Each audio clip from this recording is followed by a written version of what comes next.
Nuclear forces. तो nuclear forces क्या होता है?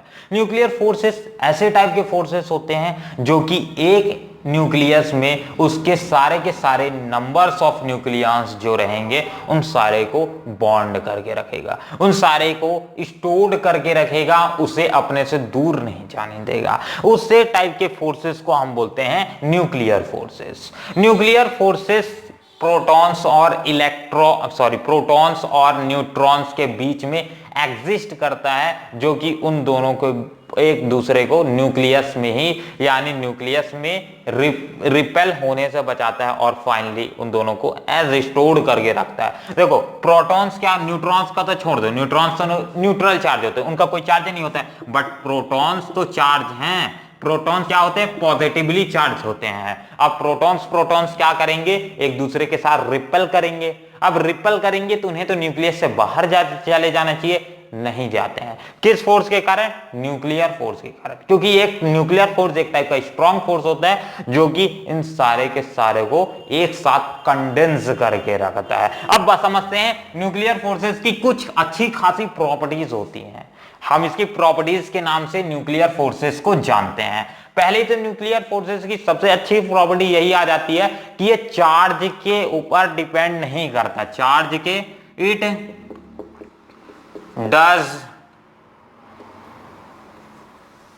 Does not depend DEPEND depends on charge.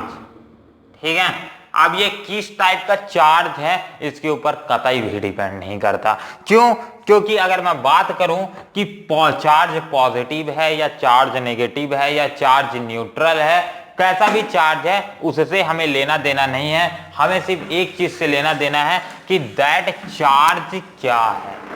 ठीक है, चार्ज के ऊपर ये सिर्फ डिपेंड करेगा, उसकी इंटेंसिटी के ऊपर बिल्कुल डिपेंड नहीं करेगा कि वो पॉजिटिव चार्ज है नेगेटिव चार्ज है। फिलहाल के लिए बात करता हूं, जैसे कि मेरे पास दो प्रोटॉन्स हैं, एक प्रोटॉन ये हो गया, एक पॉजिटिव चार्ज ये हो गया और दूसरा पॉजिटिव चार्ज ये हो गया। अब इन दोनों के बीच में जो फोर्स एग्जिस्ट करेगी वो एकदम से सिमिलर होगी जो फोर्स एग्जिस्ट करेगा एक पॉजिटिव चार्ज के बीच में और एक नो चार्ज के बीच में, मतलब न्यूट्रल चार्ज के बीच में।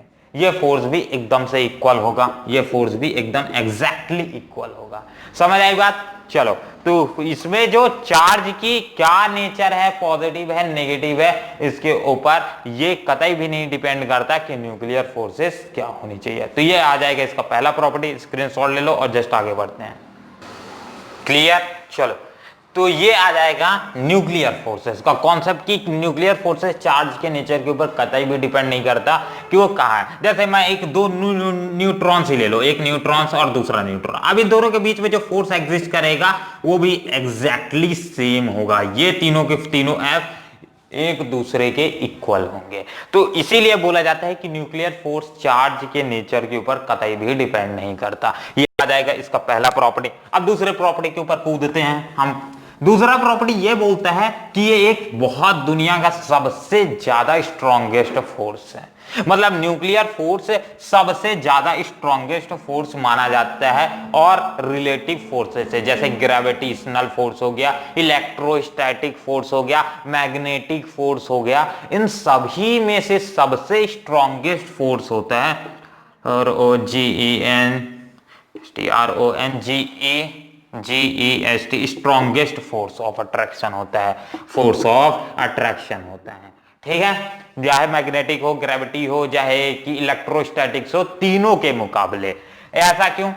क्योंकि एक ये सडन रीजंस के ऊपर ही डिपेंड करता है और पहली इसकी खास बात ये आ जाएगी कि ये चार्ज के नेचर के ऊपर कतई भी डिपेंड नहीं करता और ये एक टाइप के बहुत ज्यादा छोटे एरिया के लिए ही इसे कंसिडर होता है। तो छोटे एरिया के लिए कंसिडर होता है, तो इसे हम तीसरा पॉइंट बना देते हैं कि न्यूक्लियर फोर्स एक शॉर्ट रेंज फोर्स होता है, शॉर्ट रेंज फोर्स होता है, मतलब एक सर्टेन ये एरिया के लिए ही रिस्पॉन्सिबल होता है, करीब करीब कुछ फेरोमीटर्स में तक ही, मतलब 10 टू द पावर 9 या फिर 10 to the power 10 metre, 10 to the power -10 metre के लिए ही रिस्पॉन्सिबल होता है, मतलब कुछ एमस्ट्रॉन्स में ही एग्जिस्ट करेगा। ज्यादा इसका बड़ा लिमिट नहीं रहता है, बट ये सबसे ज्यादा दुनिया का सबसे स्ट्रॉन्गेस्ट फोर्स भी न्यूक्लियर फोर्स है।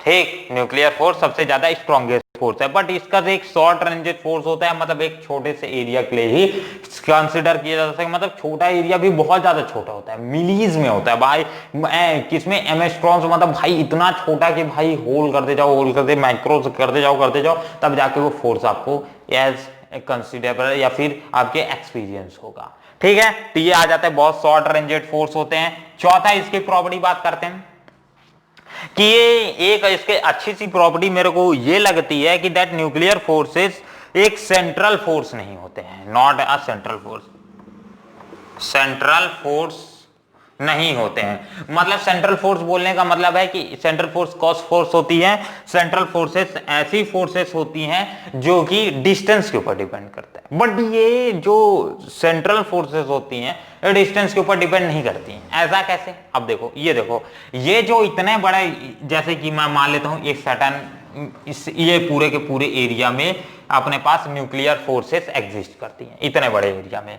ठीक है, ये पूरा एरिया है जिसमें एग्जिस्ट करेंगी न्यूक्लियर फोर्सेस। अब इतने बड़े जो एरिया में न्यूक्लियर फोर्सेस एग्जिस्ट करेंगी, तो ये हर एक जगह पे इसका फोर्स एकदम से इक्वल होगा, हर एक जगह पे इसका फोर्स इक्वल होगा। अब भैया यहाँ पास कई लोग बोलेंगे कि यहाँ पास से यहाँ मूव करेंगे तो इसका फोर्स का इंटेंसिटी घटना चाहिए, नहीं, ये डिस्टेंस बढ़ने से इसकी इंटेंसिटी नहीं घटेगी, ये हर जगह एकदम सेम टू सेम फोर्सेस, एक टाइप की ये सेंट्रल फोर्सेस नहीं होती हैं। ठीक है, इसका इंटेंसिटी ना घटता है ना बढ़ता है, अपनी एक सर्टेन फिक्स्ड एरिया में इसकी इंटेंसिटी एकदम से सेम टू सेम रहती है। तो ये आ जाएगी कुछ न्यूक्लियर फोर्सेस की इंपॉर्टेंट प्रॉपर्टीज। तो आई थिंक सो आपको समझ आ गया होगा।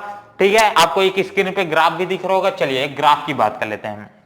जैसे कि अपने पास इस तरह का कुछ नेचर दिया है, कुछ इस तरह का बात करते हैं, एक ग्राफ है इस तरह का। ठीक, अब यहाँ साइड एनर्जी ले लेते हैं, इधर साइड डिस्टेंस ले लेते हैं आर के फॉर्म में। अब जस्ट ये कि यहाँ पास डिफरेंशियल आर नॉट एक डिस्टेंस ले लेते हैं जो कि एक फिक्स्ड लिमिट है किसी भी न्यूक्लियस में जहां फोर्स सबसे ज्यादा एग्जिस्ट कर। मान लेते हैं यहाँ से ये इस तरह से ग्राफ गया, ठीक है, यहाँ पास इंटेंसिटी कुछ इस तरह से आ जाएगी। मतलब ये इस नेचर तक क्या रहेगा, फोर्स आर अट्रैक्टिव। अगर न्यूक्लियर फोर्स आर नॉट से ग्रेटर है तो ये किस फॉर्म में एग्जिस्ट करेंगी, अट्रैक्टिव। कई बार एक मार्क्स में एग्जाम में पूछ देते हैं, इसलिए इसको समझ लो, एक मार्क्स में पूछ देते हैं। अब तो आपका एमसीक्यू भी आएगा, फिल इन द ब्लैंक्स आएगा, कहीं वहीं आ गया तो चलो, तो ये आ जाएगा कहां सबसे ज्यादा, मतलब अगर न्यूक्लियर फोर्सेस आर नॉट से ग्रेटर रहती हैं तो ये अट्रैक्टिव इन नेचर रहेंगी। अगर न्यूक्लियर फोर्सेस आर नॉट से लेस रहेंगी, मतलब R naught is greater than, R naught greater रहेंगे न्यूक्लियर फोर्स से, तब इस कंडीशन में थोड़ा सा कंडीशन पूरी तरह से चेंज हुआ हो जाएगा, यहां रिपल्सिव इन नेचर रहेंगे। तो ये आ जाएगा